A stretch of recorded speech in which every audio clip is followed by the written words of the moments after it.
Well, welcome back, everyone, to another episode of Virginia's for Realtors. I'm pleased to be joined today by Ron, the property pilot Lenz in West Springfield. Ron, how are you today? I'm doing well, Tanner. How are you? Doing good, brother. You know, a lot of times when I'm reaching out to successful, really top-notch agents like yourself, sometimes people just blow me off. But, you were just like, oh, you're calling from a podcast? Let's do it. So I appreciate you taking the time today. Absolutely. It was funny, actually, because when I was getting out of the Air Force and people were asking what's the next role going to be, I said, I'm going to get into real estate. And everybody that knew me went, yep, that tracks. Yep. Put me on the stage, put me in front of people. And that's usually where I thrive. Very nice. Well, let's kind of go into it a little bit. So I know you are a veteran and retired with that. So give us a little rundown of your past before you got into real estate. Yeah, absolutely. Completely separate from what you would expect. I was in aviation for 20 years. So okay. I joined at 17, a year after 9/11. Actually, while I was in basic training, the first week we ever got to go to church, which was where the first time we got to just be a human being again and have emotion and get away from the drill instructors, was the anniversary, the 1 year of 9/11. So kind of fitting, since we're recording this, the day after the 23 years. Right. But I was in aviation. I was an air traffic controller, which is where most of my hairline has gone.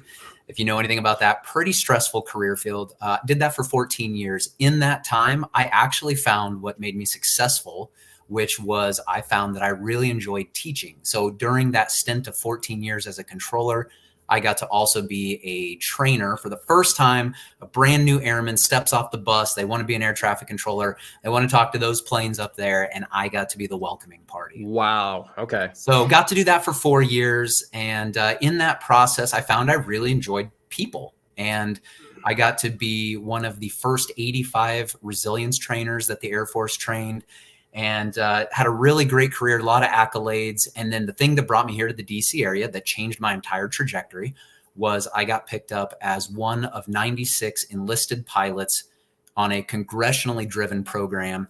I was flying a drone, that one right there, out of California, flying it around the world using satellites and spying on all the bad guys.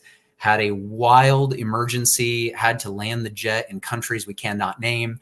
And they said, you know what, you should go to the Pentagon. And so that trajectory brought me here to Washington, D.C., where I got to go and talk with, the 4-star generals, the Secretary of the Air Force, congressional members, you name it. And again, just really harboring that communication skill and being able to have a transparent and maybe difficult conversation with somebody.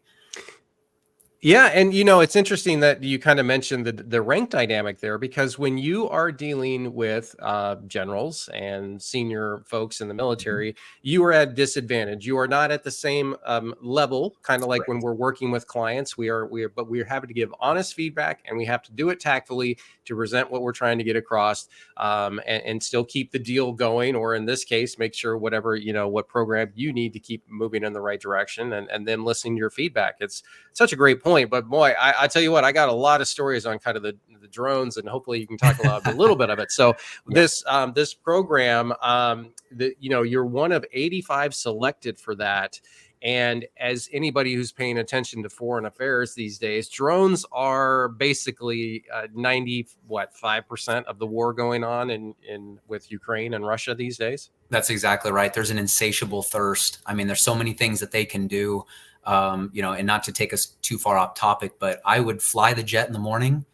I would fly it for 8 hours. I would go home all night. I'd come back the next day, and that same exact jet was still airborne. Wow. So imagine taking the fatigue, and the fuel latency out of a manned aircraft. That's where drones have really shined through. For sure. And do you see an evolution of drones, as I take it off tangent, becoming, because the one that's in your background there, I mean, if I was shooting from the hip, I'm guessing that's $3 million, but maybe I'm high, maybe I'm low. It's probably was a pretty penny. And as you know, these are becoming more like $20,000. And so then it's becoming more of like controlling a swarm, not necessarily a single plane. Tanner, I think you've been reading in the classified documents. Yeah. No, you're spot on. I mean, it really is an evolution of everything. I mean, everything evolves, right? Or you're no longer relevant. Believe it or not, that aircraft is the size of a 737. What? Yep. It takes a full airport runway. It cruises unclassified, speed of an airliner, 50,000 feet plus, around 24 hours of endurance. So yeah, that's a pretty hefty price tag on that. If I remember correctly, I want to say in the ballpark of 180 million per jet Holy with research cow. and development. But you're spot on that we need those. We've got weaponized systems, and then we have the smaller swarm type drones that are moving into a swarm concept. One controls a variety. Yeah. Yes. That was the one thing I will tell you leaving the Pentagon. I lost all of the cool background data that almost hurts a little bit. That knowledge is almost, it's, I don't know, it's so sexy to know what's going on out there. For sure. And as a former intelligence specialist who had a TSSCI at one point, that's how you probably gather that I can take a look at that. And that's where I was going. Yeah. I mean, I was down in Norfolk a little bit ago and looking at a carrier, and I was thinking about, how defense of the nation has evolved and what that's going to look like in 30 years or 40 years. And you being at the tip of the spear of the drone technology is what a cool background. But, and normally guys like you get scooped up to go work at Reagan and make 200 grand a year with a high stress job. So how did you, one, I guess, avoid that, or two, do you just like, I'd had enough of that, of controlling the planes? Yeah. I wish we could probably make an entire series on just this alone. So I loved aviation from the time I was 12 years old. I had Microsoft Flight Simulator, and I still do. If you could see down here, I've got throttles and joysticks. I mean, my entire world was aviation. I fly privately, and I knew that's what I wanted to do. And we'll come back to this, but I got into real estate as a side hustle. A variety of things played into that. And my plan was to not go to the tower. I just don't want to deal with that anymore, but I wanted to teach. I want to be in the classroom again. And that was my goal the entire time. And it was one gentleman that, as I was getting ready to retire, he asked me, "What are you going to do when you get out?" And I said, "Well, I've been in real estate about 1.5 years. I'm really loving it. I love the people aspect, but gosh, I feel like I need security. Real estate is so cyclical. I need security." And here's what he told me. He said, "Ron, in your entire adult life, you've only known one thing, and you're passionate as hell about it. And I love it, but you're showing interest that there's something else you'd like to explore, and you'll never get a chance again to pause and break and try something new." And he said, if you take the safety net and you go government job or FAA or whatever you do, you'll never leave the safety net. And he said, if you're already doing well in real estate and you like it, go give it a damn chance. Do it for yourself. Give it a shot. And I cannot thank him enough, because that still rings true. And I'm beyond thankful that I'm no longer handling that level of stress. I mean, what an amazing, great point. And so many of the people listening to the show can probably relate to versions of that. And I know I can, because unfortunately, we work with a lot of clients that they've kind of gotten the golden handcuffs put on them, right? It's like you make 160, 180, 200 a year, and then you can certainly duplicate that in what we do, but can you duplicate that in the first 6 months of being a realtor or a loan officer? Most likely not. No, absolutely. Right. And that's the tough part. But what an amazing story, which is going to lead us up to the real estate part. So just a little background too. Where'd you grow up? Like, what was kind of your... So I'm originally from the Midwest. I grew up in a town of about 800 people in southern Iowa. Everybody knew everybody. I was a band geek. I was terrible at sports, but I was always kind of the class clown. There's actually an award still named after me in my hometown. They still give it out to the senior every year who provides the most fun and energy. So I actually went back last year and was the guest speaker at my high school and got to present the award, which is kind of cool. Wow, very cool. Okay. So yeah, I grew up in Iowa, joined the Air Force to see the world, and went to South Dakota. Luckily met my wife there. So I met my wife 6 months into my Air Force career, and still together, 2 fabulous kids. But we both left the Midwest. First assignment after South Dakota was Turkey, Mississippi, back to South Dakota, Honduras, Washington, California, and Virginia. Man, so done some moving, that's for sure. Well, when we come back, we're going to talk about that first year in business for you, becoming an agent, taking away the safety net, and now we have to make this work. So we'll be right back with Ron. Well, welcome back, everyone. So, Ron, we've kind of gotten through the first part of your amazing odyssey of becoming a drone pilot and now deciding to get out of the Air Force. But while you're doing that, you're also working as an agent for a period of time, and now you have this crossroads. Like, all right, I can do the safe government job. I'll certainly have plenty of money, be plenty of happy, and all, or hopefully a little Yeah, bit, and or I can go this real estate side now. Take us up from like, all right, I started doing real estate part-time to then kind of like maybe your first 6 months of like full-time and what you sure. were doing to get clients during this period. Yeah, absolutely. I think it all comes back to why. What's the purpose? Why did I do it? And to not take too much time, I had a terrible renting experience. I was warned about it. I was warned how bad it is here on the East Coast, especially in the DMV. And, I had to do what was right for the family, and it played out true. And so that's what actually got me into real estate. And the whole initial piece was I took the education into the Pentagon where I was working, still active duty. And I was saying, hey, folks, for our inbound and our outbound and our people who are already stationed here, if you're having difficulties, I want to be a source of knowledge. So I'm going through the training. Obviously, I'd love to sell some properties with you, but the real piece of this is, while I'm still active duty, is get smart and to be somebody that folks come to, right? Yeah. So I'll tell you that initially, there wasn't a lot of marketing. There wasn't a lot of advertising. It was, hey, guys, I'm in this now. If you need help, cool. And it's amazing because, especially in the military, I mean, think about it. The first two things you do when you find out you're going to move is you immediately look up what's in the area and how are the schools, right? Everybody wants to know how the schools are. And the next thing is you go, oh my gosh, where am I going to live? So I took it as an adventure of figuring out how can I prep our inbound folks for this kind of stuff? Because as the senior enlisted leader, I'm one of the first people they talk to. So the initial was just educating folks, getting a little smarter on it. In that process, a couple folks went, hey, I need to sell a house. Can you do that? And I said, well, sure as hell going to try, Right. And so it started just kind of as a word of mouth, water cooler talk. My job as a senior enlisted leader was to make sure I knew how everybody was doing. And that was the perfect lead in to, hey, I can help you or I can get you help when you need it. Yeah. I will say, fast forward a little bit. And as I realized the end of active duty was coming, I went, okay, now I am going to do this full time. And what does this look like? And I will tell you the saving grace, and I've told this over and over, this is not a career that you can jump into and immediately make the money you were making or HGTV, what you see on TV.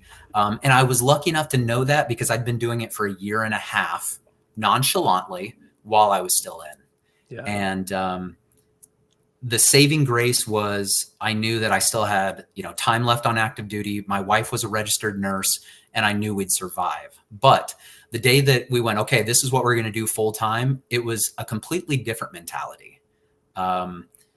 Immediately went to, I now have to be the expert. It has to be all I eat, breathe, and sleep. I've got to be smarter than anybody else out there because I'm coming out of a part-time and now this is what I have to use to put food on the table.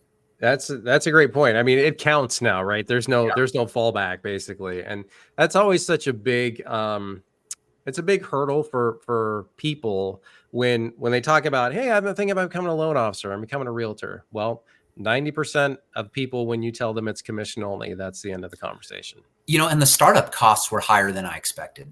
I knew there'd be marketing. I knew there would be business cards and whatnot, but I was kind of blown away at that initial pickup of what it takes to get up and running and then the fees and everything. And I say that because I had to keep reminding myself to do what you want to do and not what you can do. I was offered a job in the Pentagon in the exact same directorate. I would have moved 6 feet over, put on this, right. Grown my beard out a little more. And I would have been making starting about 175. Coming from an enlisted guy, that's fantastic money. Right. Yeah. So I was look at all these fees. I could be over there doing this. And I just had to keep telling myself, do what you want to do, not just what you can do. Yeah, that's a great point. Yeah. Now, so when you did decide to, make this commitment, so one, you were really boning up on the education, like I'm going to know more than everybody else on the information I can.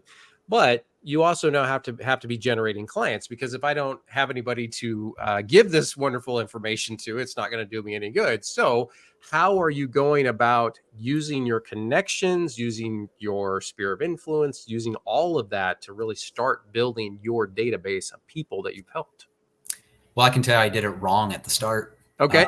I tried to take the easy route, and I said, well, we're making good money between, active duty and my spouse's income and the few sales we've had. I'm just going to blast flyers all the time. And I spent thousands and thousands trying to generate business, because at the time I was still in and transitioning, and I was trying to find the easy answer. It didn't work. So I stopped and I went, well, one, who's my clientele? Who do I want to work for? Right. Obviously, I'll sell anything if I can. I got to make money, but I really want to focus on veterans. I can speak the language. I understand the thrash of a PCS. Okay, where are veterans at? So I started going to the bus stop. I started going to the Pentagon bus stop. Fairfax Connector. If anybody's in Fairfax County, you'll all know the Fairfax Connector bus. It was the bus that I rode for 3 years. So I went to the bus stop and I set out a table. I have a sign, Ron the Property Pilot. I had my rank on there so people knew I was active duty, at one point. And my whole thing was I didn't pressure. I sat there. I had coffee. I had popcorn that they could take into the building. And I just said, hey, I sat here and did this junk for 3 years. And I know what you're going through, and I would love to help you buy or sell now that I'm on the other side of the fence. I know the pain of working in the Pentagon. Let me reduce a little bit of the thrash you deal with daily. Wow. Okay. And the interesting part is I'm thinking through that marketing effort. It's one, I would classify it as like guerrilla marketing, right? It's outside the box, and it wasn't like you had 9 other realtors sitting there with you. Right. I'm sure, right? You're the only one there. The nice thing too, it's not like it's like from 7 to 6 o'clock at night. It's like, nope, we got this cycle of time. They're going to be there. And then once they're gone, then I can go do my thing for the rest of the day. And they're going to see me over and over. Now, tell me about like your first success with it, where you're just like, holy cow, this actually did something for me. Believe it or not, I had a client that had probably closed a month prior or so and lived just down the street from the bus stop. I was sitting there. It was freezing. I had my hoodie on. I was all bundled up, and, I was talking to folks here and there. But I mean, in truthfulness, people at the Pentagon bus stop in the morning are not lively. They don't want to be there. They're not no, they don't want to be there. They just put their head down and go, prepping for the mental warfare. And I just heard, hey, Ron. And when I looked up, there was my client standing there. I was like, oh, so we start chit-chatting. And as a lady was walking by, she heard me mention my neighborhood. And she goes, oh, you live in South Run Forest. I said, yeah. She goes, so do I. We're actually going to be PCSing next year, and we'll need to sell the house. Oh boy. So that one worked. And the other wild one was we do a lot of camping. We like to RV. And so any of my clients that have campers, I always try to set up a camper gang, and we go out camping and do different things together. And one of them was out on their own ones, heard the neighbor in the site beside them talking about retiring from the Army, needing to buy a house, and my name got passed. So to answer your question, most of my stuff is finding the hobbies I enjoy and inserting myself into those conversations, surrounding myself with people in that scenario. And then going back to, if I know the pain points of people in the neighborhood, the county, or in my case, the Pentagon, capitalizing on how to take stress off of those people. That's so smart. And I was thinking, as someone who was in Fredericksburg for many, many years, and people that slug into the Pentagon and DC, like I had often thought about that idea that you executed of, okay, I'm going to go out there, whether it's with snacks, cup of coffees, whatever it is, to kind of chit chat with people. And I never pulled the trigger on it, but the fact that you actually made it able to work. Now, if you were going, I mean, because it could still work today. Now Absolutely. You're brand new and you're hungry, different stage in your career. What would you add to it, subtract to it? What would you change up if that's how we're going to get this going? Well, the one thing that I have found is, I've done door knocking, I've done all the things, and I equate it to back in the days when malls really existed, and more than they do now. And I just always remember we always had a game in high school on, can you make it to the back wall of the Buckle, the clothing store? Can you make it to the back wall, touch the back wall, and walk out the front without getting bombarded? That was a game for us. Southern Iowa. It's very. Iowa. I was going to say yes. Very. It was that or tipping cows. It was catch on eventually. Yeah, I guess it didn't catch in the rest of the world, but I always said I will not be a pushy salesman. I'm not going to be the guy in the buckle trying to sell you a damn pair of jeans. I stopped door knocking. I stopped all of that stuff. And I committed to give them what they need. What problem can you solve in a quick and easy thing? Because here's what happens. They walk by, they look at you, and they immediately look the other direction because they don't want a sales pitch. Right. So if I had to do it again, which I will, and I've actually been thinking about this, is it would be a zero pressure. I want better signage. I want a faster transactional conversation where I don't have to really explain what it is that I'm doing. Because if I have to explain it, I've probably already lost them. Yeah, that's a good point. Did you, with this idea, which should kind of be taken in lots of other places, did you run into anybody that was like, "Where's your permit?" or anything of that sort? No. A beg for forgiveness type situation, or Yeah, not yet. I'm sure it will happen, but yeah, that's not yet. Yeah. Well, and you know, it depends on.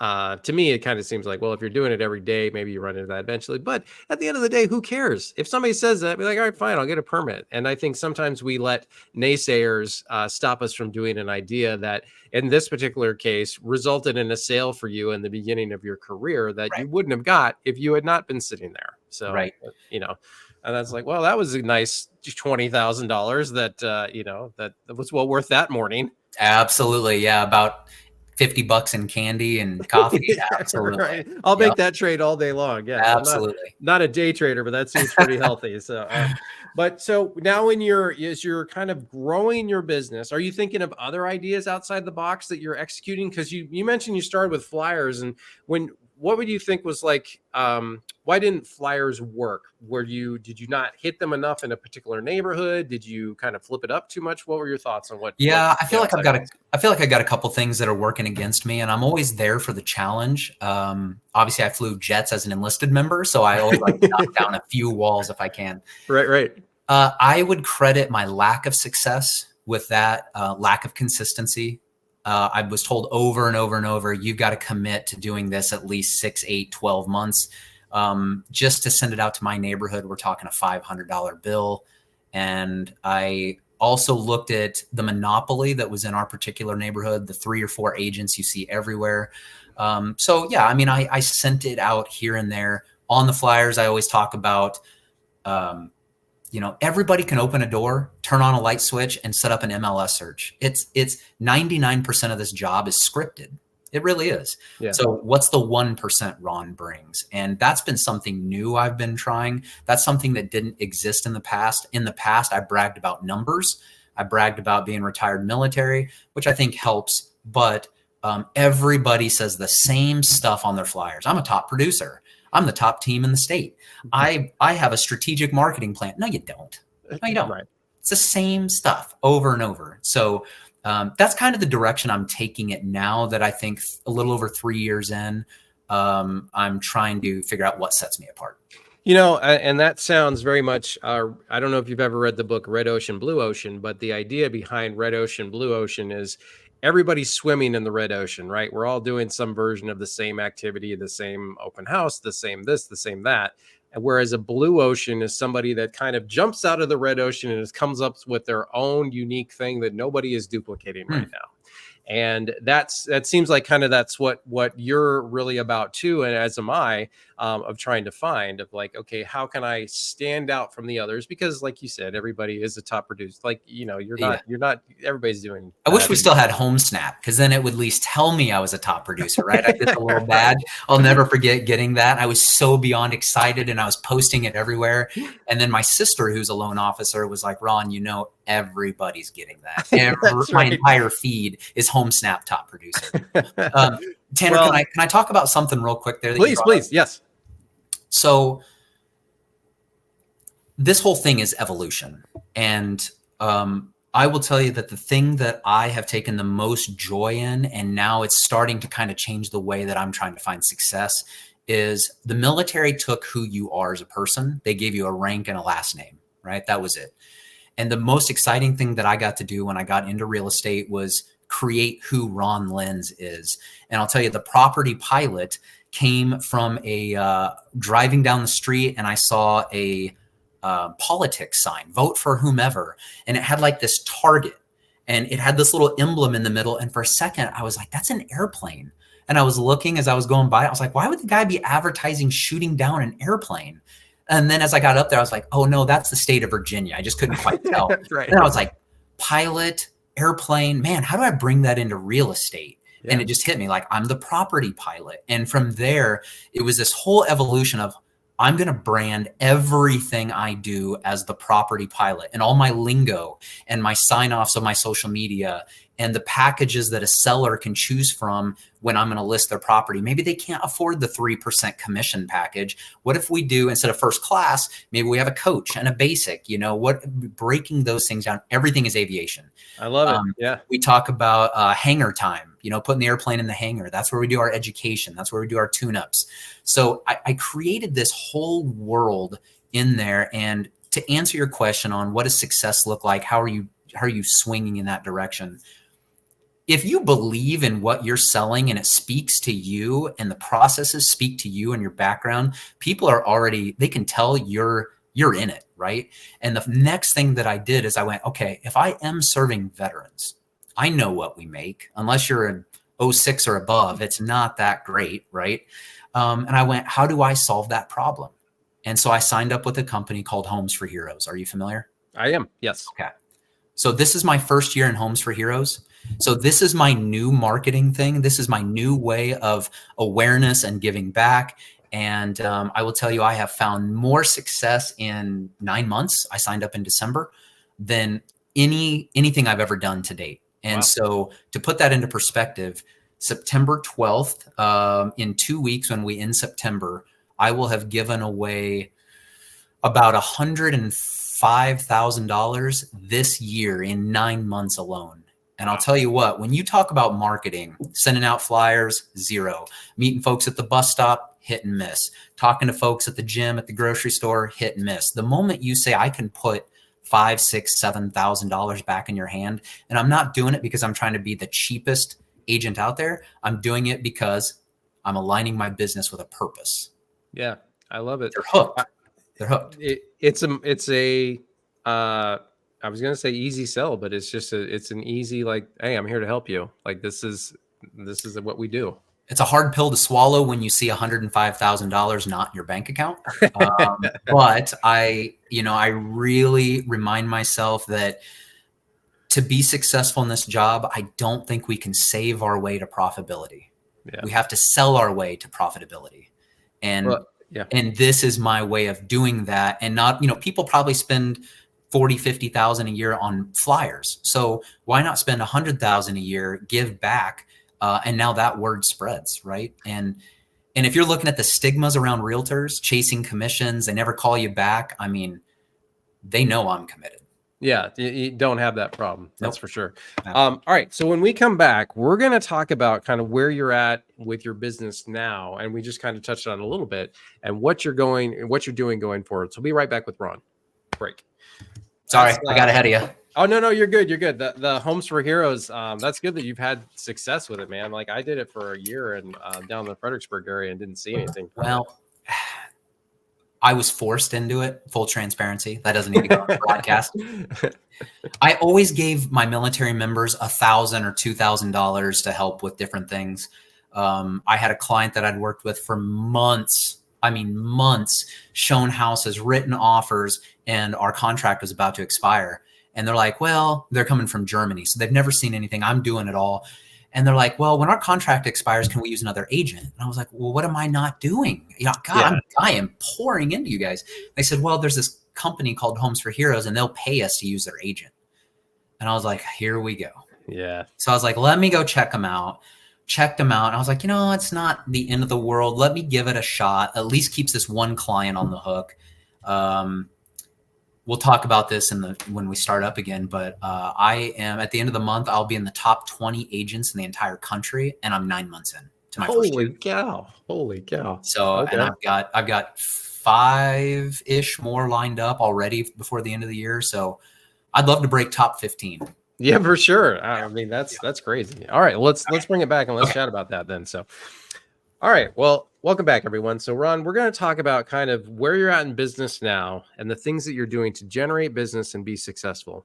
So, when I think about this segment for the folks, this is kind of like the agents that they're experienced, and now we're kind of going to talk about different things that you're doing to maintain and grow.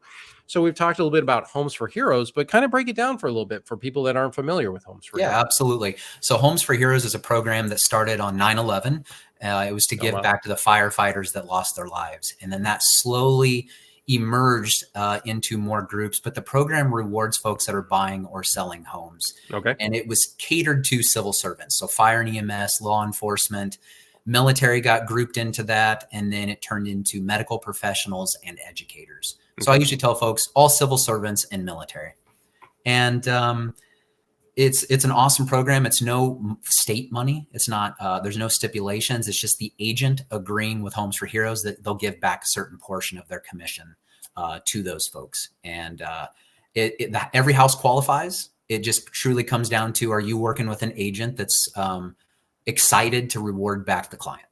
Yeah, and I mean, at the end of the day, if you are somebody that gets pays for Zillow, or you get Right, you're on a team that pays for Zillow, and your split is reduced because of that with your team, or whether you get leads from Veterans United, like right. your split's getting taken a part of it's coming one way or another, right? So Well, that's and I'll tell you, I'm sure my team leads will watch this at some point. To give away $105,000 in 9 months, that hurts my checkbook, that hurts the team's checkbook, the brokerage's checkbook, and that conversation constantly comes up: is this program worthwhile? And that's exactly what I tell folks: is how much are you spending on Zillow, OpCity, all the different lead sources that. yeah. At least this one is aligning with a purpose, and I keep coming back to that phrase, but it really is. Yeah, and that's great. Now you were kind of mentioning offline too that like you as you've grown in this because does it work where once you get the client and you're working with the client when they refer somebody else to you, then you can they go into the program as well? They don't? How Yeah, does that work? great question. So you can get into the program a couple different ways, but if somebody brings an individual to me, as long as I can fact check that they meet the qualifications of the rewards, I just put them directly into the program Hmm, manually. cool. And Okay. I manage all that, or they can call in, get vetted through the system, and then the downside is it won't immediately come to me. So if I'm the right fit, come directly, refer directly, and then I'll just put them into the program. Perfect. Okay. Absolutely. Now let's talk about kind of being with your time that you've been doing this. Are you starting to pick up more listings now too? As this market's changing and the clients that you had when you started are PCSing out or selling out? Tell me a little bit about kind of what you're seeing on the listing side. Yeah, I think I'm an anomaly, to be honest with you, Tanner. I was told that you'll start off primarily as a buyer's agent. That's usually the way it flows. And then, when they're ready to sell, they'll call you to list. And that's how you start to get your name out there. And especially with the new lawsuit, everybody wants to be on the listing side, right? It's the Right. only Right. way to guarantee an easy paycheck. I don't like it.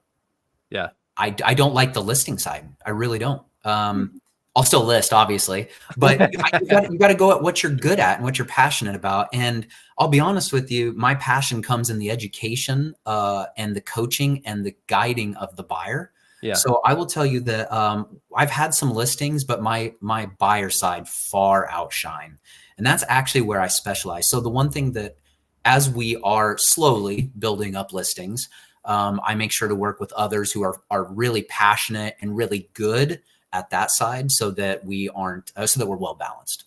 Yeah, that makes sense. On the buying side, though, here's a really good question for you.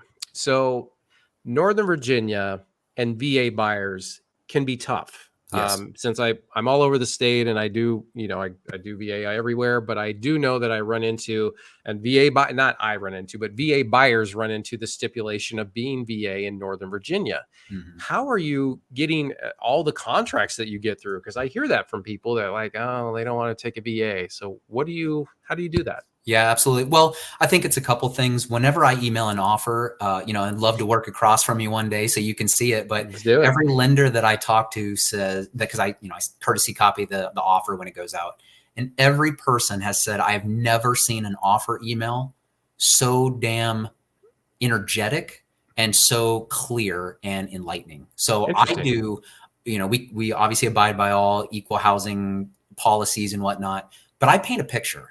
I want to paint a picture of who's coming to the table, and not just as the client, but as who you're going to work with. And when I talk about my experience with VA loans and how my wife is a lender and we specialize in VA, and then I immediately address, every seller is concerned of these particular items. Right. As I walked through the property, I noticed this, or this.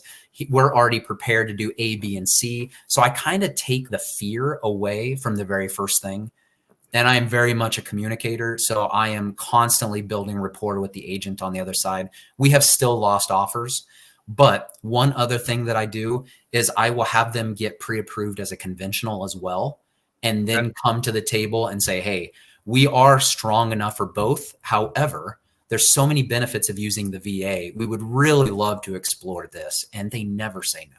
Interesting. Well, I shouldn't say never. They rarely say no. Right. And, that is such a really good point, though. If you can present like, look, they can go conventional, but I know you want to help veterans. The veteran wants to go VA. Let's, to the seller, you want to do good, do right. Let them go VA, and we'll go from there. I sometimes, just a couple techniques. The VA has obviously been changing policy to make it a little bit easier for the veteran if they have the means to do repairs, to do commissions, whatever it may be. But I will lose my train of thought. That's exactly what just happened. We'll come back to that. I don't know what it was. I'm sure it was earth-shattering advice. Well, it is a tougher sell sometimes. But, one of the things I am noticing, and I'd like for you to kind of talk about too, though, I feel like the market's shifting enough that stigma is starting to go away. Unless it's like a super desirable house in the super desirable neighborhood, that's different. Somebody's paying cash probably anyway. But are you feeling that as well, that as we go from 15 offers on each property and now it's not as many? Yeah, I have been feeling that. In 22, I had a pretty hard time getting offers through on VA. Mm-hmm. I definitely have seen, I really haven't had issues with the VA here recently. Yeah. And the other thing that we started doing is if we know like decks and fences, they're always an issue here, right? Yeah. And I always tell my clients, decks and fences are going to be the one thing that the landlord has deferred maintenance on. And it's going to be the one thing that holds up the VA appraisal and the lender required repairs. So if they're really serious, we've even gone in and said, hey, we're willing to automatically cover up to a certain amount of money to take care of this one outstanding item that might be an issue. But you're right. That's exactly what we're seeing, having a lot of success with VA. Yeah, it's really good, because it is such an awesome program. It definitely helps the veteran and allows so many opportunities for them to do, buy another house with it down the road, all that good stuff. Now, where's your vision of where your business is evolving to, right? So it's like, okay, this is where I'm at in my career right now. Where are you trying to take it? What are the steps that you're putting in place right now to do that? So there's a book upstairs that I have to read. I've been told over and over that I need to read it, and it's still just sitting there.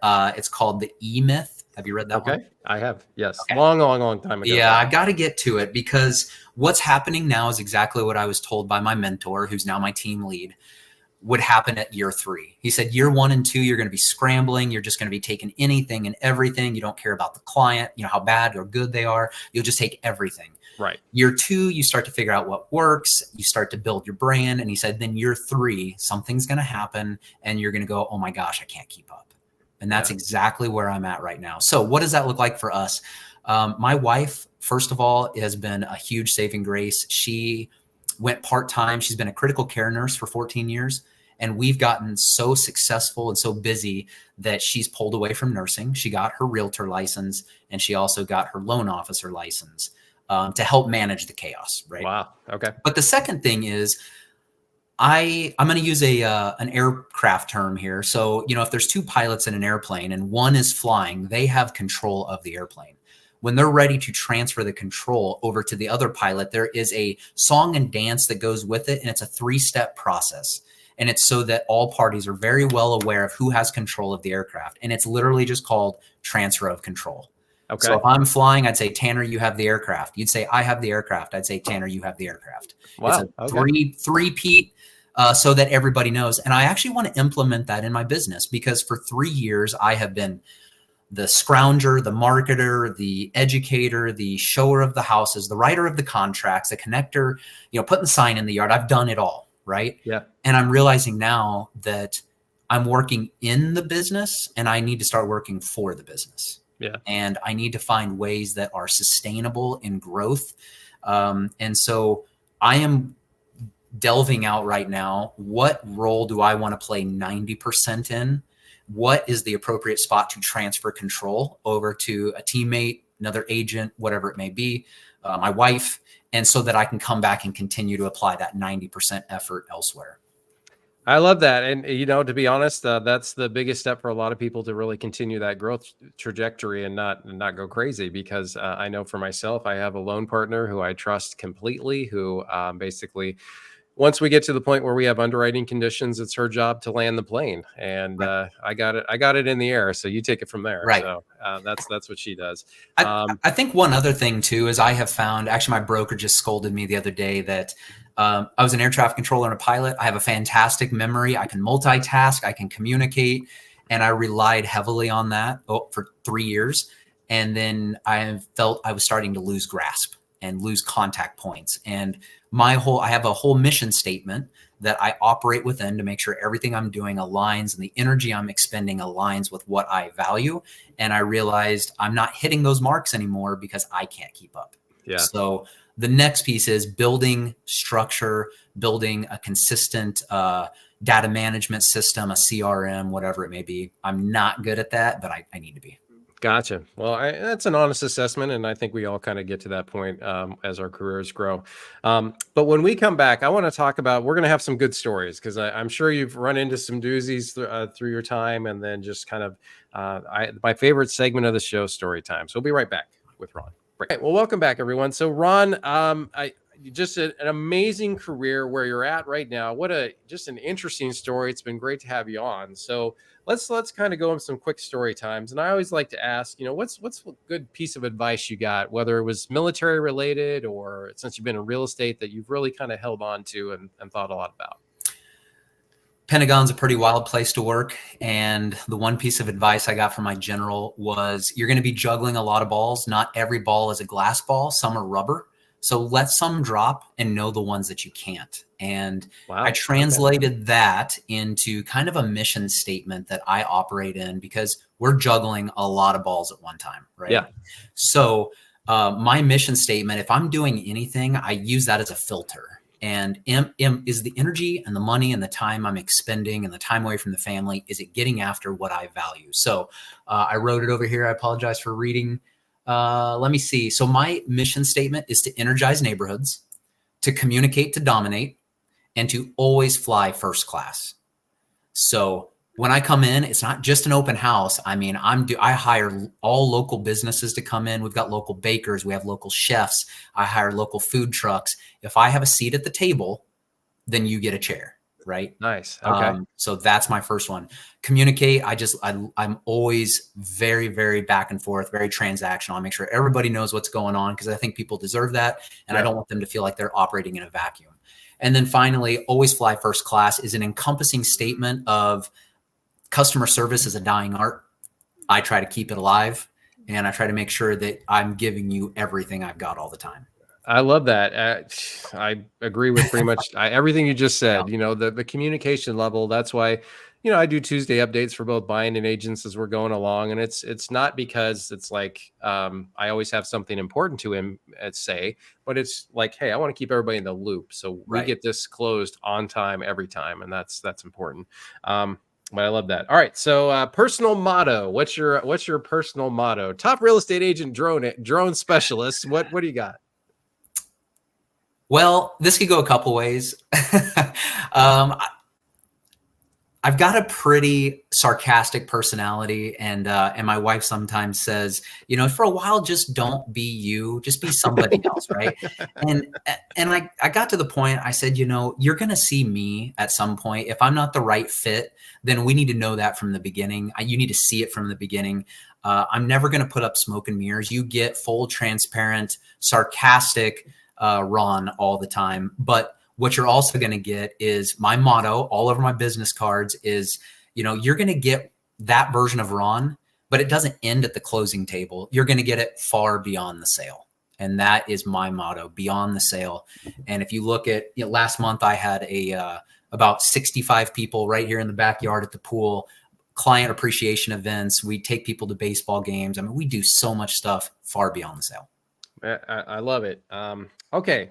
Well, we'd already talked about a bold move. And for those that, just to recap, the idea of putting yourself out there, going to the bus stop where, people are going to be, and then having success with it and getting somebody who sold their house with you. I mean, that's a huge one. I think a lot of times, to me, when you are new in the business, you need to be learning, but also creative. Absolutely. Because you have you have nothing to lose, right? You talk to everybody, try things. If they don't work, figure out a new way to do things and make it happen. I just love the idea.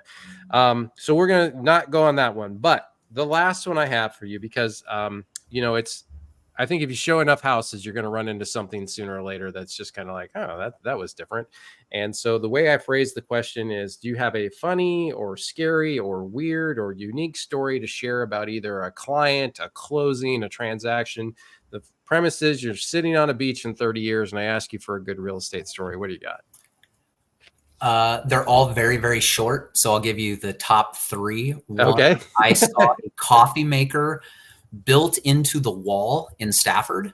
You had to literally completely remodel the entire kitchen because this thing sat about this high off the counter, literally built, fully encased into the wall. It had a little tube that you could fill it with water, and then you pulled the pot out. I don't understand why. What? Oh my goodness. I do not understand why. The second thing was showing a house, and there was a landline phone built into the tiling in the bathtub. In the bathtub. I can't count how many times I've needed to call my tax guy while taking a bath. It happens more than you would think. Yeah. And then the third one was, since Halloween's coming up here soon, showing a house virtually at night in the fall time. House says it's vacant. I show up. It is not vacant. Oh, no. There are squatters in the basement that are sitting quietly because they hear somebody walking around upstairs. And I'm turning on lights and I'm realizing there's stuff in the house, and I'm talking on FaceTime with my people. And I'm like, man, this just doesn't feel right. I think somebody's here. And I literally turned and there was a man standing in the dark corner in the laundry room. I don't have a very deep voice. It went about 7 octaves higher. Justin Timberlake will probably call me to do a falsetto on his next album, and screamed and ran. And I'm 6'1" at the time, was about 225. Screamed. Right. So, and that's actually a great one. One other thing is, I was thinking about this. One thing I did when I started that was a little bold was I was into running a lot at the time, and so I started a running realtor skit. Okay. And so I would run and hold the phone out here and try to keep it from bouncing. And we would talk through different things. And I'll tell you that even though I got made fun of nonstop, I stopped doing that 2 years ago when I tore a tendon in my foot. People still go, oh, hey, there's the running realtor. So they remember it. They remember a logo. They remember a brand. People, the branding is what counts.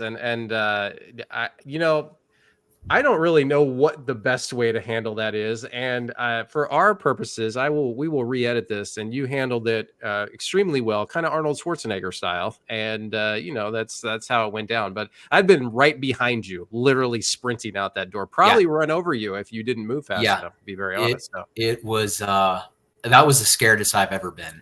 Yeah, I mean, you and I are similar age, so of course you're like, okay, Friday the 13th, Nightmare on Elm Street.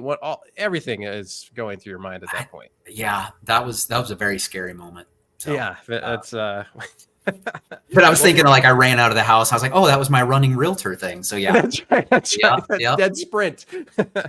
Yep. Well, awesome, Ron. I can't thank you enough for taking the time to come on the show. It's been a pleasure chatting with you. Congratulations on all your success, and just where this is going to go for you down the road. It's just sky's the limit. So thank you again. Absolutely. Thanks for having me. And to the folks listening, go out and just do epic stuff.